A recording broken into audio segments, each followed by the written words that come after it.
Валберске жаңы кирген поставщиктердин эң чоң катачылыгы бул өзүнө жаккан товарды жана өзүнө сас келген размер, даже өзүнө жаккан цветтерди киргизип алышат.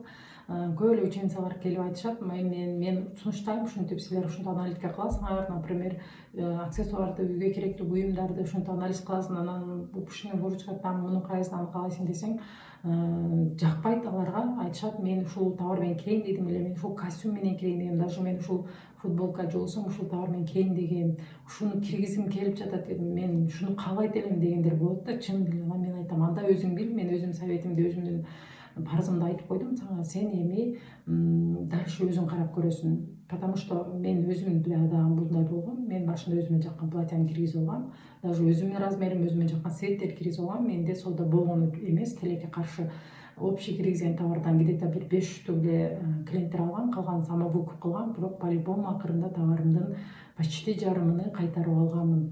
Себеби дегенде ал жерде мен өзүмдүн размерим, өзүмө жаккан цвет, мен вообще анализ кылган эмесмин, аналитика дегенди мен билбейт болчумун.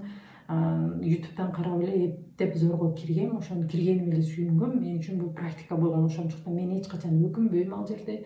Менин товарым өтпөдү, там болбоду деп мен дальше продолжать эткем, окуп аналитикаларды, выкуп кантип кылат, ключевой сөздөр кандай болот, эмне кылыш керек, цветтерди кантип анализ кылабыз, размерди кантип анализ кылабыз деп мен ушул аналитикаларды изучать этип, мен цветти, размерди анализ кылышты үйрөндүм. Например, черный белыйдын күнүнө 100 штуктан сатылса, бир поставщикте серый менен розовыйдан 5 штук, 3 штук же вообще эле розовый сатылбай калышы мүмкүн.